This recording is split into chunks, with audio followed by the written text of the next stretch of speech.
Thank you. Happy 5775. Yeah, Happy New Year to everybody. You know, when we were looking at the films for the selection, we looked at this and we thought this was such an extraordinary New York film and such an extraordinary performance of a New York character. I just want to ask a couple of questions and then I'll throw it open. Oren, the first two films you directed had large action or thriller components. Did they? Yeah. I didn't notice. You didn't notice. No, he's really ornery. You have to feel it. He's going to be contrarian to everything you ask now. I don't remember any action sequence in any of The them. Messenger? No? Emotional action, sure. I Yeah. thought of it as a kind of thriller. But okay. Okay. But this is a very inward film compared to those films. And so when you conceived it, did you conceive it specifically for this actor? That's always the easiest question for me because I didn't conceive this film. Richard Gere came to me with the idea of this film. And so this is the part where I just pass it over to him. Well, there's a long version, and I'm going to give you the short version of this. So this was a script that came to me, and I lose track. It might have been 10 years ago. And it was an interesting script, and it was dealing with a subject that I'm particularly concerned with. And I've been dealing with a group called the Coalition for the Homeless for a long time in New York. And it turns out the script was actually written in the late 80s, but it was still totally relevant 10 years ago. And I couldn't get it out of my mind, and I ended up buying the script. And I had a sense of what I wanted to do with this film, but I couldn't quite get it there. And this is the short version of it. And we ran into each other. We'd been friends from I'm Not There, the Bob Dylan movie that Oren co-wrote and I was in. And I said, you know, we met each other at a new Academy members drink at, where was it? At the Stone Rose, I know because I had a lot of time to kill when I came here today, so I checked it out, the Stone Rose. So we saw each other there, and I said, what are you doing? What are you doing? And I said, and I had this script on my mind. I said, I have this script, and I'm looking for someone like Oren Moverman to do it. And, but he would never do it because he's too busy. And I'm talking to him. So he said, well, send it, you know, and let's talk about it. So I sent it to him, and he responded. I had a lot of ideas over the years that had occurred to me of how to turn this script that didn't work into something that had some real jewels. And there was a book by a guy named Cadillac Man. It was a homeless man who, it was a very unschooled autobiography of someone with really wonderful talent and just was able to communicate his world with great peasant poetry and with no sense of self-pity about it. It was very dry in that sense. And it was beautiful. And I knew that that was the way they should feel. So we started talking about this film from that point of view and neorealism and our references of really have a very attuned bullshit barometer as we approach this material. So and at that point, it really came together quite quickly and naturally. I think there were no bumps in the road leading up to shooting this thing. It was just, it fell into place. We were so much on the same wavelength that it was really quite easy. Yeah, we started going to homeless shelters. Richard introduced me to Cadillac Man, and that was very instructive because there was a tone and an energy to it that made it feel ordinary, even though it was an extraordinary story. And then through going to homeless shelters, and Richard's been involved in the Coalition for the Homeless and has been to homeless shelters before, and he actually had the perspective of how it was 15 years ago. Yeah, how it changed over 10 years, and how stories that I had from what I'd seen before, and the people knew how it had changed also. But what I wasn't clocking until he actually gave me his first draft of the piece is that Oren had this incredible sense of the process being the movie. And this is people don't do that anymore. Is that the actually process of living, the process of going through bureaucracy is enough plot. You don't need to pump it up with anything else. Life itself, without any dramaturgy, is enough. And so he was picking up things, literally dialogue and situational stuff that are directly into the movie now from those first meetings that we had in the shelters. Which is another way of saying I stole most of this stuff. He stole all of it, basically, from the shelters. Yeah. Thank you, Richard.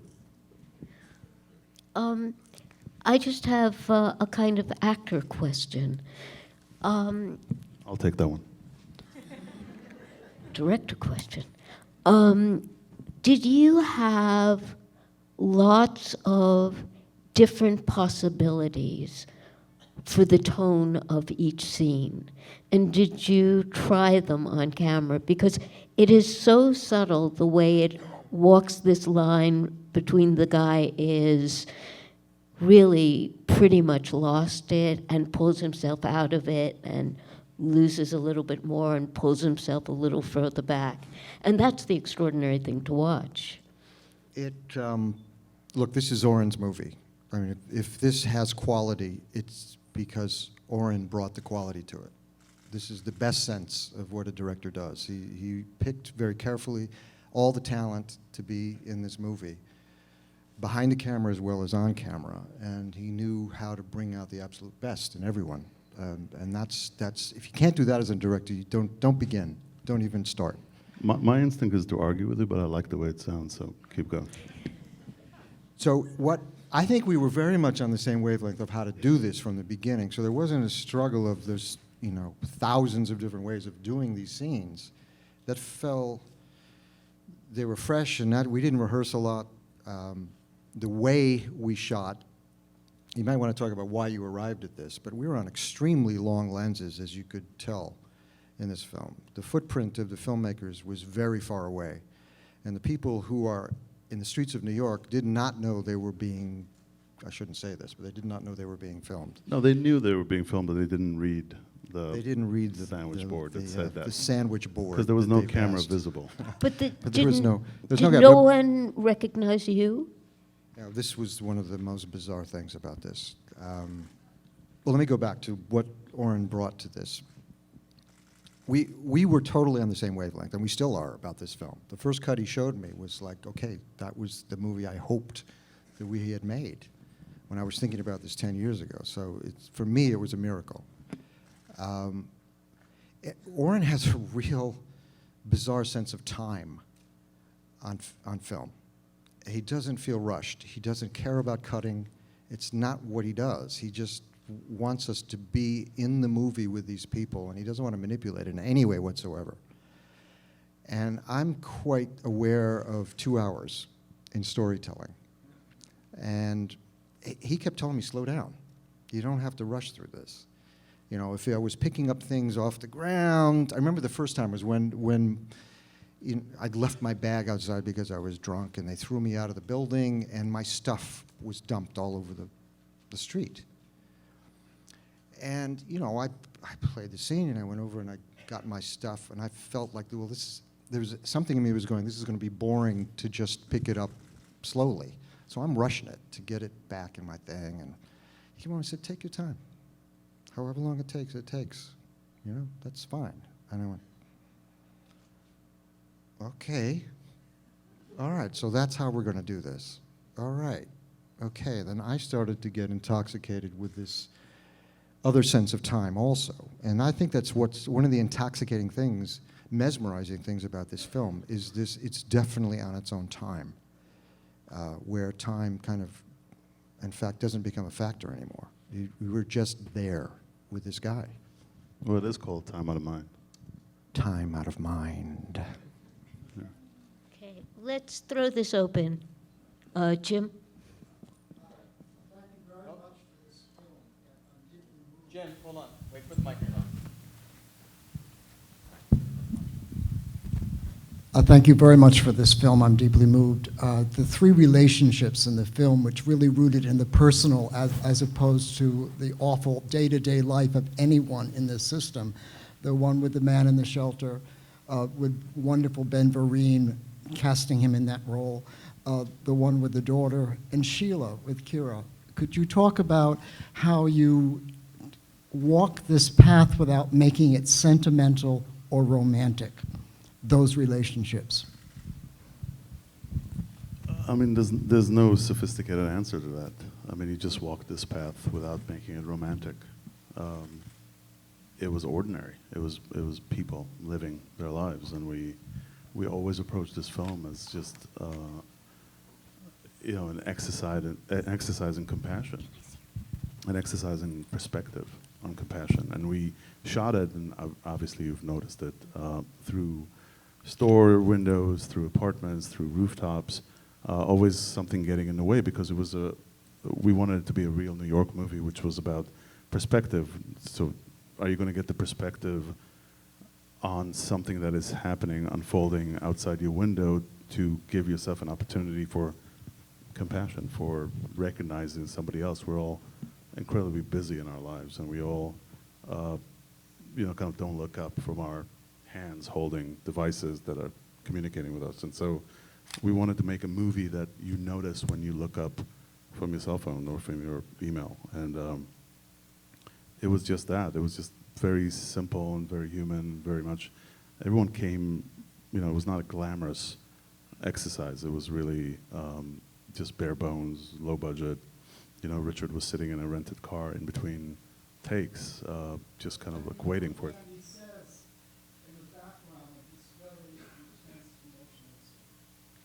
Yeah, and it was about listening to New York, and it was about watching New York. We were obviously really influenced by the photography of Soul Leiter.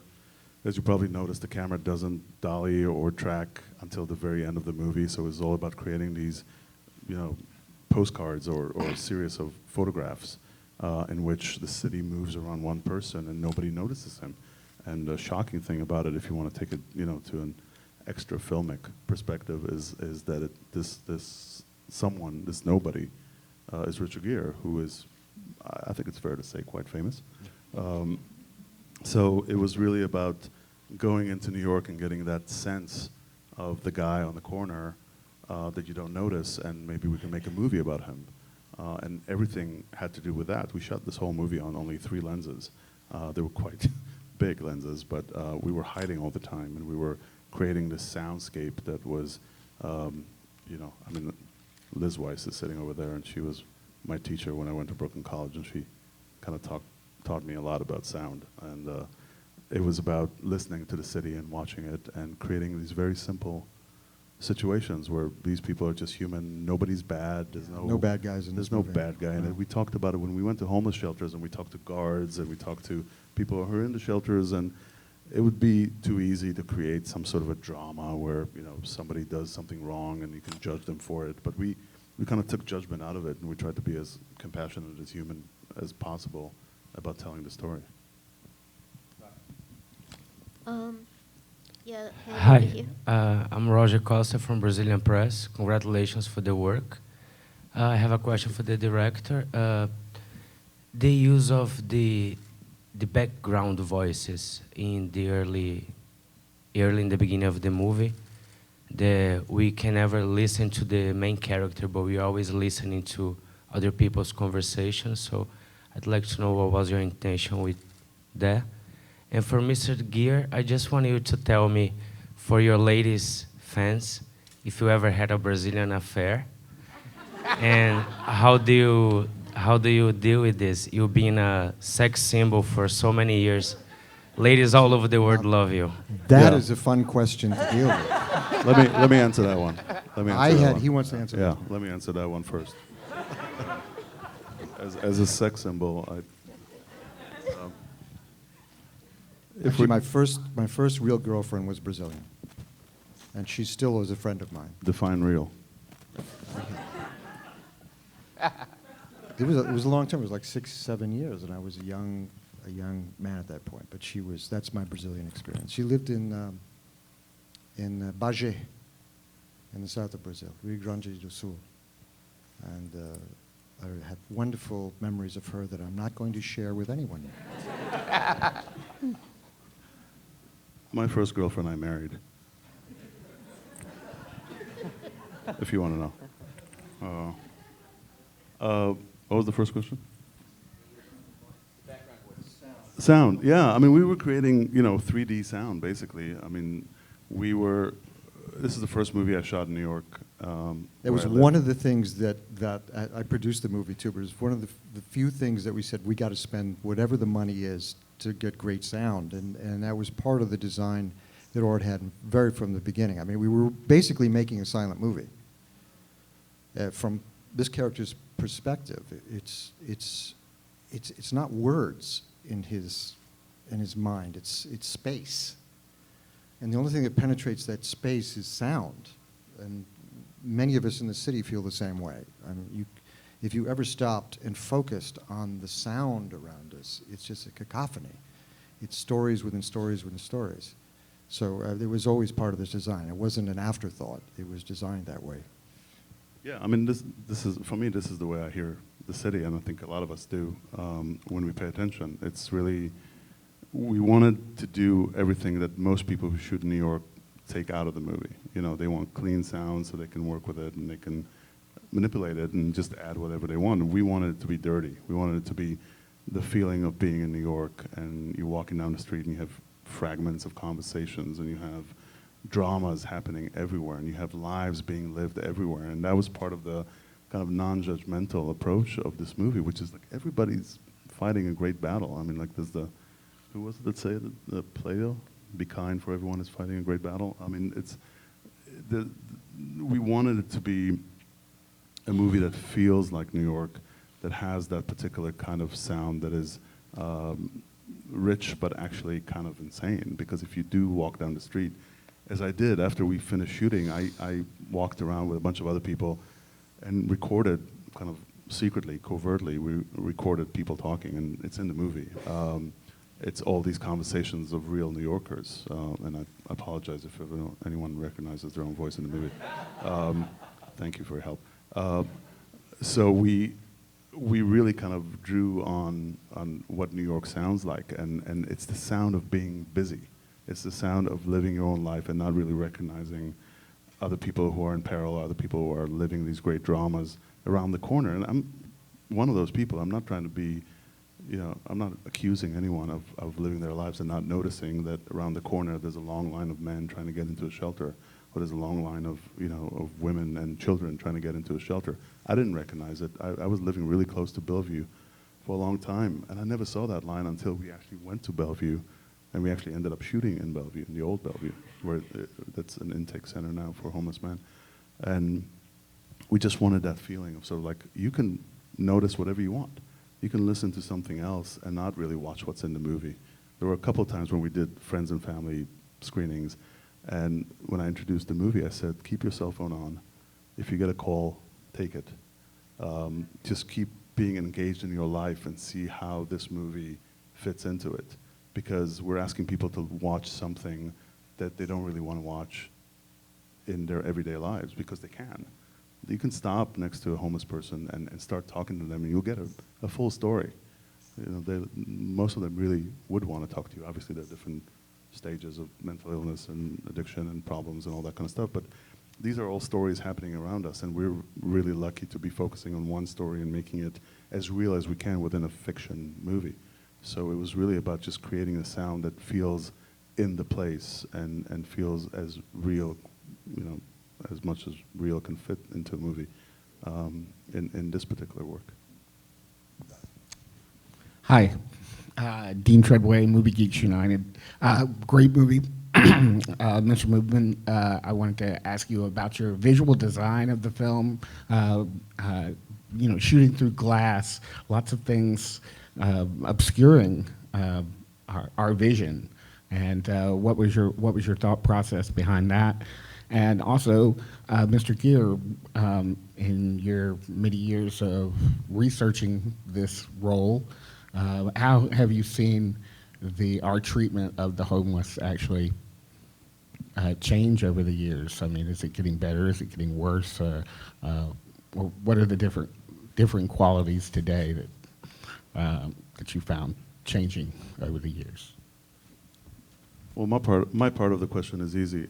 We really studied the photography of Soul Lighter. Bobby Wachowski, who I work with when I get a chance to direct, and I really only talk about photography when we talk about movies. We don't really talk about movies.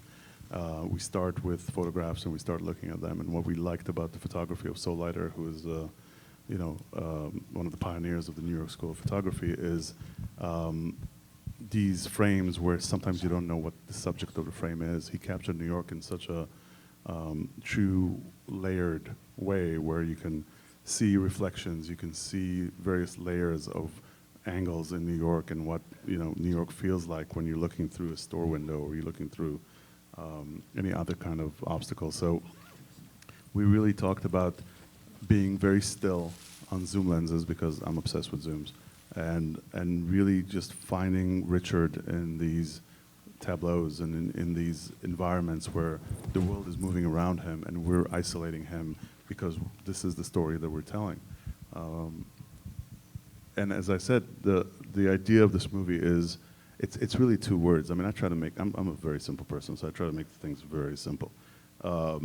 It was really about perspective and compassion, and really about, as I said, having the perspective that we all have every day when we're living our lives and doing our thing, to give ourselves the possibility of noticing someone else in a different situation and having the possibility of feeling something for it. And that's it. We're not trying to, I mean, we wish we could, but we're not trying to solve homelessness. We don't have the answers. We have one story, one person. And the idea of shooting through windows was the idea of finding the reflections, finding the rest of New York moving around this character and finding our relationship with the character. Yeah, I'm trying to remember what you asked. It was about how homelessness has changed, the experience of it, over the last 10, 15 years. Well, you know, when the original script in the 80s was written before a law was enacted, which kind of codified how homeless people had to be treated and the services that had to be provided. So that was a radical change. It was no longer war memorials or large industrial buildings where, so dormitories of hundreds of people. It was clear that there had to be a bed, there had to be a locked bureau next door, metal, and food had to be provided at certain times and of a certain quality, et cetera. So there was a minimum that's in place now. But the quality of that doesn't change because these are really interior things. It's what it feels like to be homeless. And that hasn't changed at all in this process. And how quickly one descends into really scary zones of consciousness when you're invisible. When you're invisible. And it's worse, and I keep telling people it's actually worse than being invisible. It's a black hole that everyone is afraid to get sucked into. You're radiating failure being homeless on the street. No one wants to come near it. And for me, the profundity of my experience doing this, the first day we did what we're calling a test day to see if this was going to work on Astor Place, and the camera was in a Starbucks down there, and no one on the street could see the camera.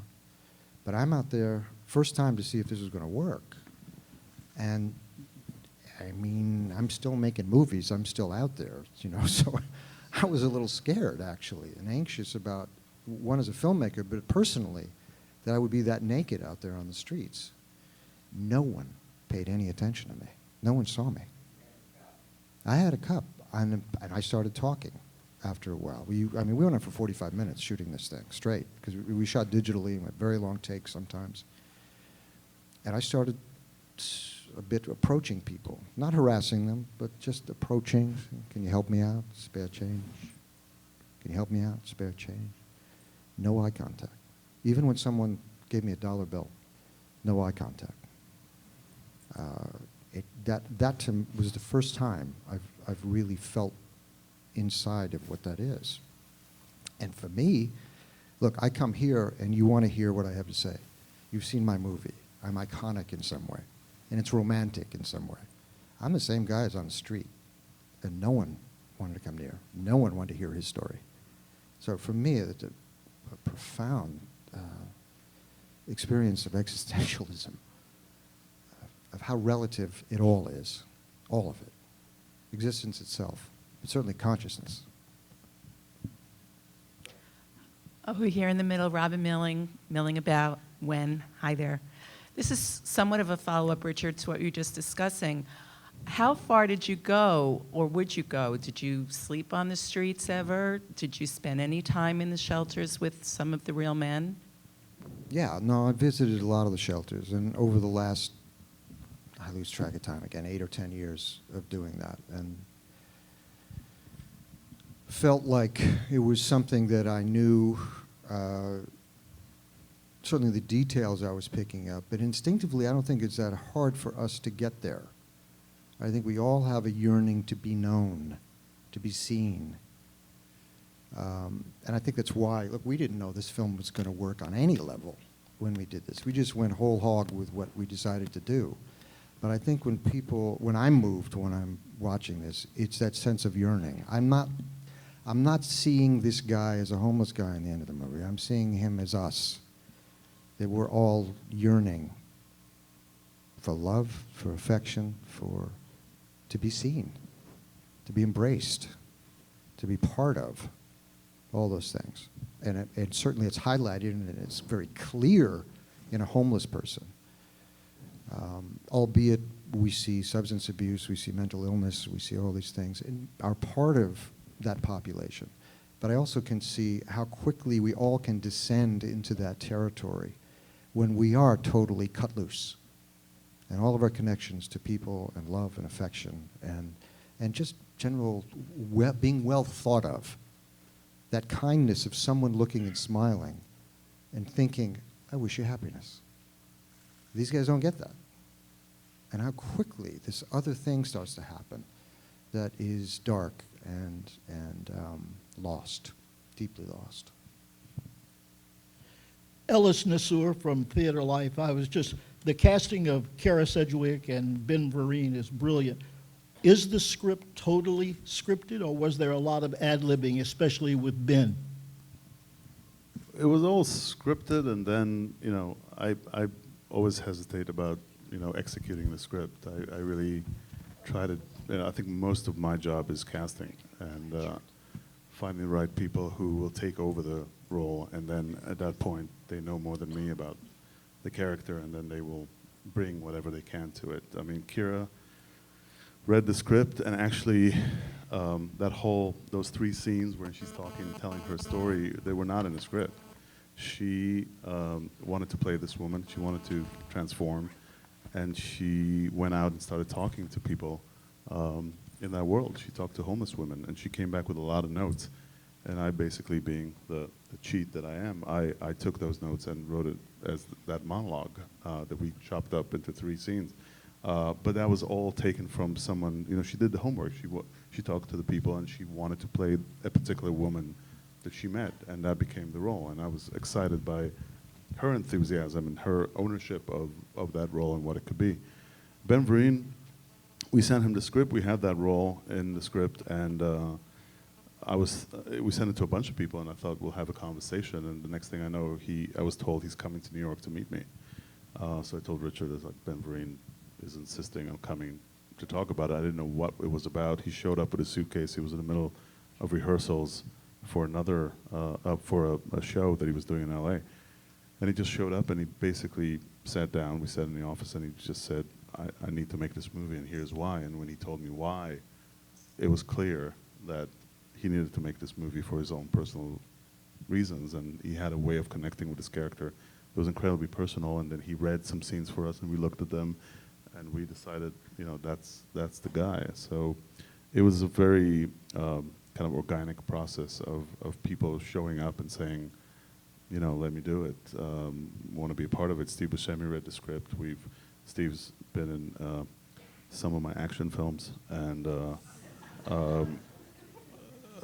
you know, his good friend, and he read the script and he said, like, I should play that guy, and I said, well, it's not a very, I mean, I think it's a good role because, you know, I'm involved with this, but it's not the most rewarding thing. And he's like, no, it's part of a whole. So everyone had a really good attitude about being in service of the movie and in service of what the movie was about. So it was quite beautiful the way it was a kind of a gathering of a dysfunctional family.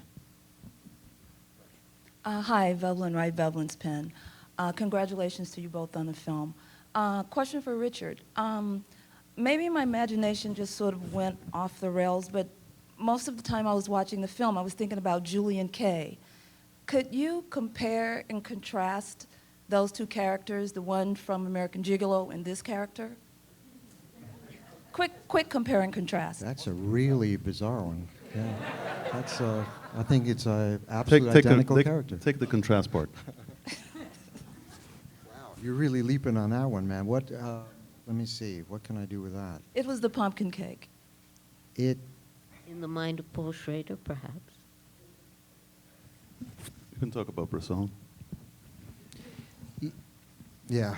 Well, it is funny, you probably didn't know this, but it's Paul's, the genesis of American Gigolo was the pickpocket of Bresson. So he said, and which is also, that was a movie about procedure. How do you pick a pocket? You know, what does a pickpocket do? Was really what the film was. And that came from Dostoevsky. So there is a certain line here of just seeing what do people do in terms of what their job or their situation is, not in terms of plot, but seeing character in terms of just what they do. What does a homeless guy do? And it was funny, we talk about this. What is the plot of this movie? Where the guy only asks for two things. I need a place to sleep and I'm hungry. That's all he asks in almost every scene. I need a place to sleep, I'm hungry. Gigolo was asking for something else. But in that sense, you know, again, it was about procedure. We saw, I think, I haven't seen that movie in a long time, but I think it was very much about how does a gigolo do his thing, you know. I forget where it was. It was in Toronto. They showed those clips of, I think they showed a long clip of that movie. I barely recognized myself in that movie. It was so long ago. That was 35 years ago or more. I'm stretching. There's nothing to do with that movie. This one. Nothing. Answer. Thank you. Well, if he got out of prison and then he got lost and moved to New York and had a child, and it could work. Josh Marston, I'm a friend of the court. Congratulations both on a brilliant movie that is quite beautiful. And I think one of the things that enables it to be so beautiful is that you're incredibly specific with the character. And I have no doubt that in writing this, I'm over here, I'm in the middle. Straight, go ahead. I have no doubt that you, or I would imagine that you had a very detailed and specific biography of this character, both of you. And no. Actually, no. Absolutely not. No, in fact, we decided in the process of writing and rewriting and thinking about this movie that we wanted to remove backstory. We put enough in to kind of hold on to the relationship between me and Ben in the movie. So there was he was gifted with some of my backstory because he was my friend. Not because either of us needed the audience to know the backstory. In this case, look, in our own lives, we make judgments on people without knowing anything about them. By how they look, how much money it looks like they have. Maybe we can tell, we posit education, we posit, you know, where they might live, where they come from, very quickly, without any real information. And I think that's really what we were doing, is, okay, let's just present a guy here, and he's a Rorschach test for everyone of what he is. The original script had him, I think, a little more specific about where he was coming from economically and the job he had lost and ended up on the street. I had no interest in that whatsoever, and Oren didn't either. Again, this was we wanted to make this film in a much more intuitive way, like life. There's very little in our lives that we're really planning out. Although I must tell you, there was one interesting thing I found out. I think there may have been 2 or 3 times people talked to me on the street. Once was a French tourist woman who just totally thought that I was a homeless guy and gave me some food. The other 2 times were African Americans. And they just passed me and went, "Hey, Rich, how you doing, man?" No question in their mind what I was doing there. You've fallen on hard times. What happened to the career? Nothing. Just, "Hey, Rich, how you doing, man?" Continue on.